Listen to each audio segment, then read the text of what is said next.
Ini adalah metode yang Allah Tabaraka wa Ta'ala sampaikan dalam Al-Quranul Karim.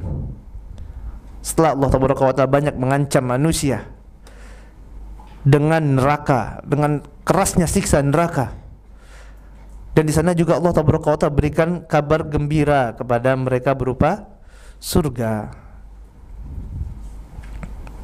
Setelah Allah Tabaraka wa Ta'ala sebutkan tentang neraka, contohnya dalam surah Al-Baqarah ayat 24, Allah Tabaraka wa Ta'ala mengatakan, fattaqun nar allati waquduha an-nasu wal hijarah uiddat lil kafirin. Pada ayat ke-25-nya Allah Tabaraka wa Ta'ala katakan, wa basyiril ladzina amanu wa 'amilus solihati anna lahum jannatin tajri min tahtihal anhar.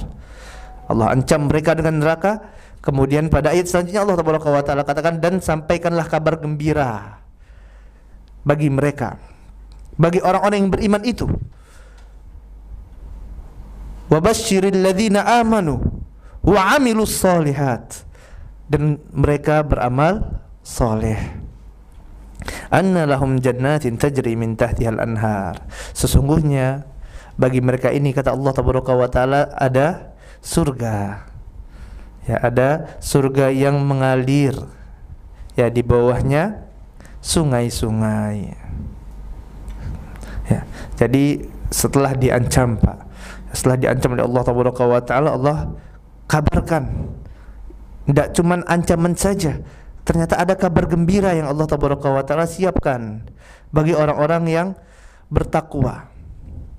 Makanya, Pak, Nabi itu, ya, dia apa? Basyiran wa nazira. Basyira apa? Pemberi kabar gembira. Nazir, pemberi peringatan. Allah Tabaraka wa Ta'ala katakan, inna arsalnaka bil haqq basyiran wa nadhira. Sungguhnya telah kami utus engkau dengan hak, kata Allah Tabaraka wa Ta'ala, kami utus engkau wahai Muhammad dengan kebenaran, basyiran wa nadhira. Sebagai apa? Basyir, memberikan kabar gembira kepada manusia, wa nadhira, dan juga memberikan peringatan.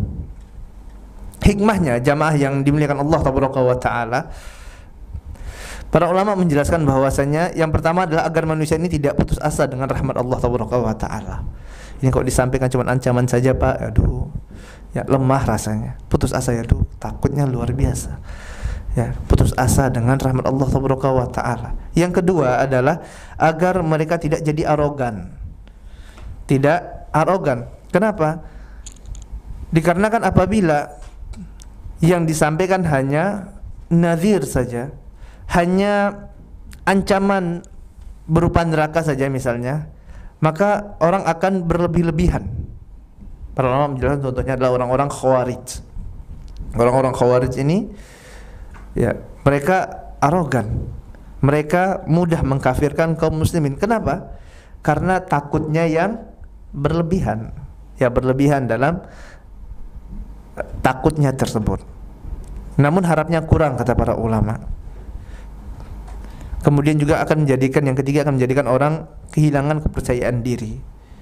Makanya metode Al-Quranul Karim adalah seimbang.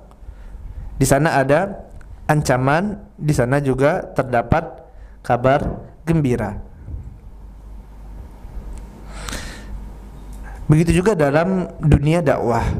Kita dalam dakwah, jamaah yang dimuliakan Allah Tabaraka wa Ta'ala, maka dua komponen ini harus kita perhatikan. Tidak cuman mengancam saja terus ceritanya. Ya, ini tidak boleh, ini bahaya antum kayak gini, diancam aja semuanya.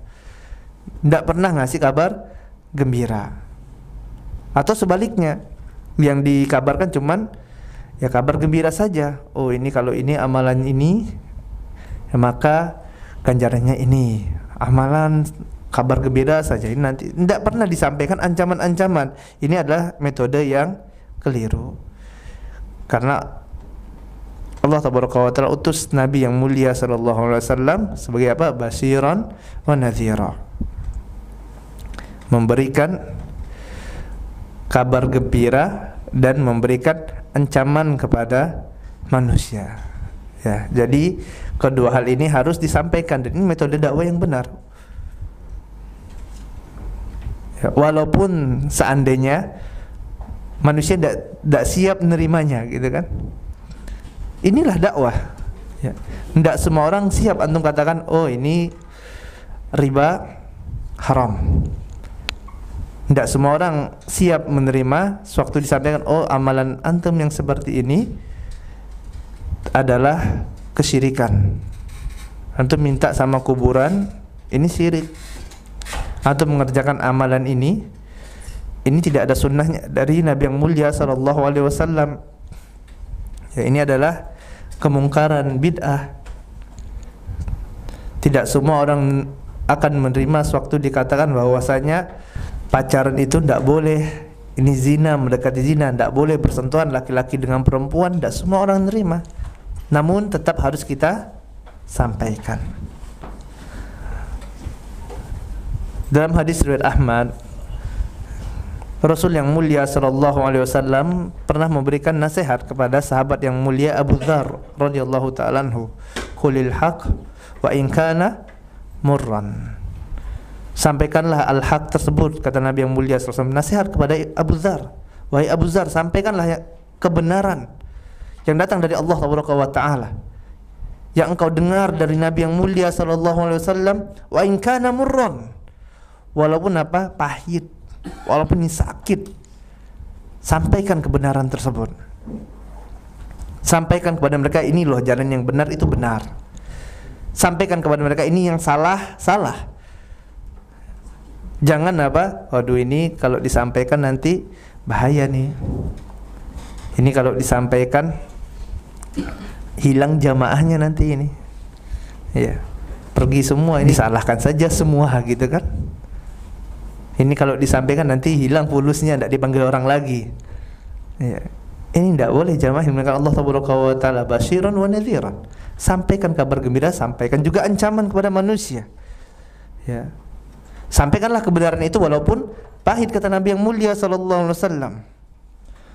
Allah Taala mengatakan, wala tastaru bi ayati thamanan qalila wa iyaya fattaqun. Ya, dan janganlah kalian jual ayat Allah Taala dengan harga yang murah. Ya, para mufassirin menjelaskan apa?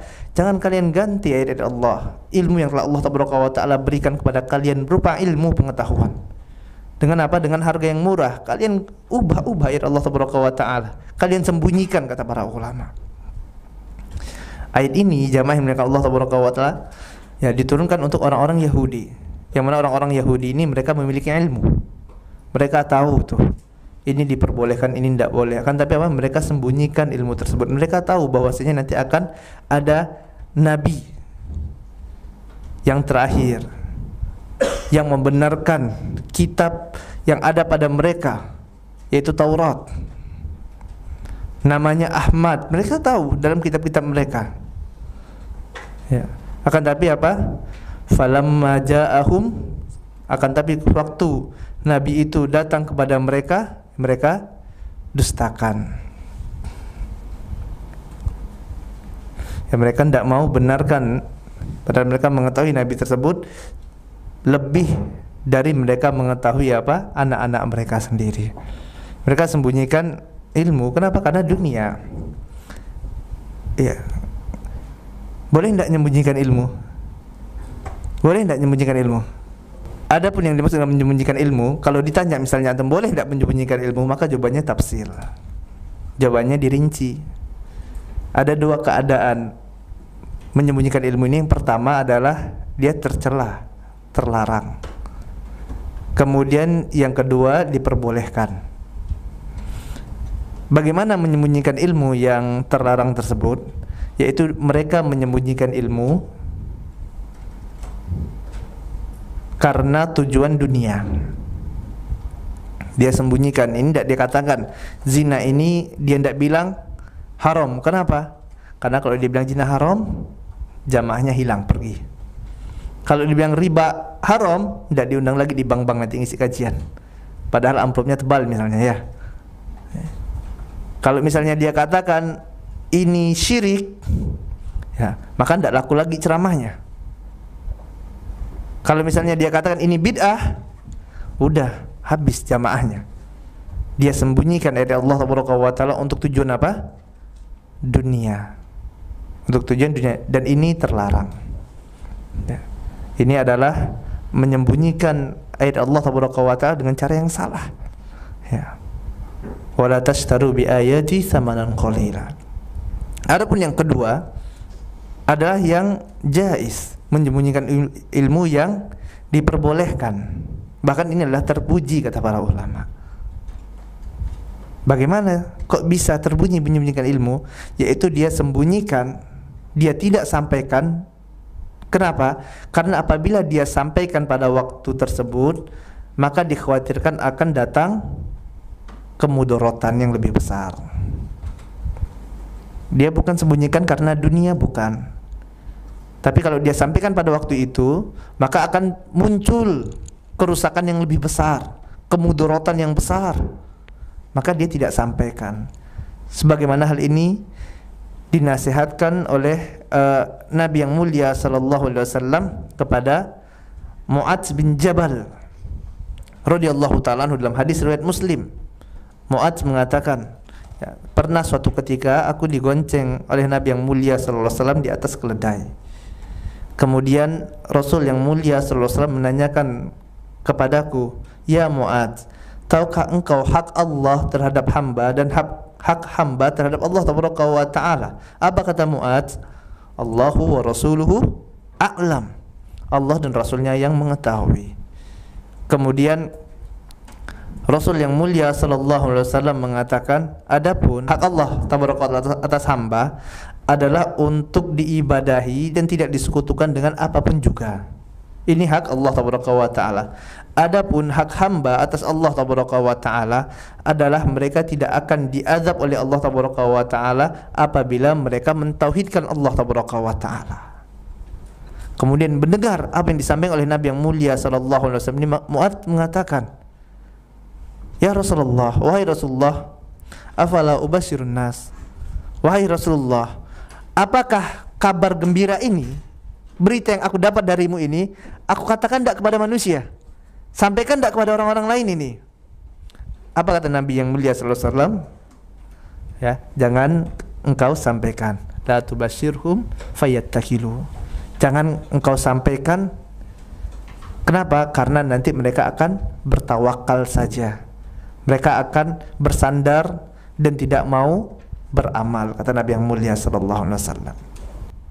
Ini jamaah yang dimuliakan Allah Taala. Ya, contoh praktek dari Nabi yang mulia sallallahu alaihi wasallam bahwasanya tidak setiap ilmu itu harus kita sampaikan pada waktu itu juga. Maka harus kita timbang. Oleh sebab itu Syekhul Islam Ibnu Taimiyah rahimahullah taala mengatakan, ya, tidaklah orang dikatakan akil, ya, cerdas, berakal. Ini hanya bisa sekedar membedakan ini kebaikan, ini keburukan. Karena kalau cuma seperti itu banyak orang yang bisa. Oh ini baik, oh ini buruk, ini banyak orang yang bisa. Akan tetapi kata Syekhul Islam rahimahullah taala yang dinamakan orang yang cerdas adalah dia bisa memilih salah satu di antara dua kemudaratan, yang mana mudaratnya yang paling ringan. Dia bisa memilih salah satu di antara dua kebaikan, yang mana kebaikannya yang lebih besar. Ini ada kebaikan, banyak kebaikan, ya. Yang mana yang paling besar kebaikannya, itu yang dia pilih. Ini ada keburukan. Dia bisa milih yang mana yang harus, ya, dia hindari. Ini jamaah yang dimuliakan Allah Taala. Makanya Allah Taala katakan apa? Wala talbisul haqqo bil batil wa taktumul haqqo wa antum ta'lamun.